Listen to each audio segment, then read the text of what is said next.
valuable prevention work there. There's also a whole issue about confidentiality, and would young people ringing to Childline, NAPAC and other victims' lines actually not want to give away details because it's mandatorily going to be passed on to police and others, and they lose control of that case. So this could be counterproductive. Well-intentioned, but we've got to make sure that all our professionals, social workers, police and others at the front line are absolutely looking out for this sort of abuse and reporting it to those people who can do something about it, rather than spending all of their time being detectives, taking them away from dealing with actual cases where those people need support.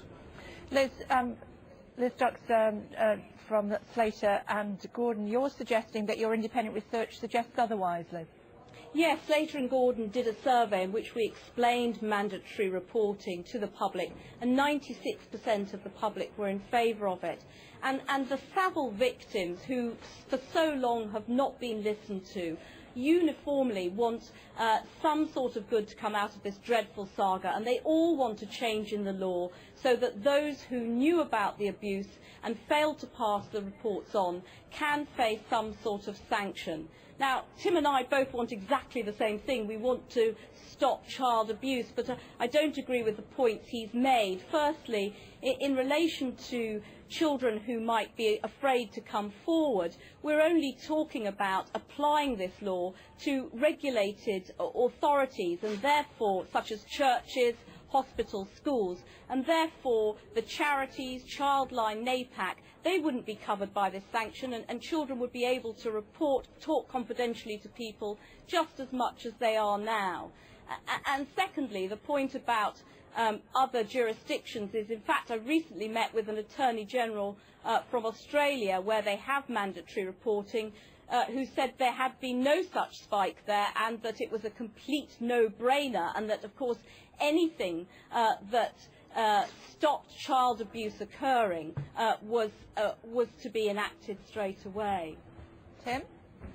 Well, just changing the law doesn't mean that child protection is going to improve. And what I fear is this is getting back to the tick box mentality, which this government has done an awful lot to change. Because child protection, in the light of Victoria Climbié, Baby P, Kari Ishak and others, meant that social workers were overwhelmed with a rule book, run to about 760 pages, and they were spending all their time complying with the manual, spending 80% of their time in front of computer screens rather than getting out, dealing face-to-face with vulnerable kids. Now, what we're going to reenact here if this comes in is basically, oh, a bit suspicious, better cover my back, I'm going to report it, tick the box, done that, now can move on. Now, what professionals need to do is the time and the space and the confidence and the trust to actually get out there, do their job, and make difficult value judgments. And frankly, if a professional is not reporting on to other professionals who then pick up that ball when they have very serious suspicions that abuse is taking place,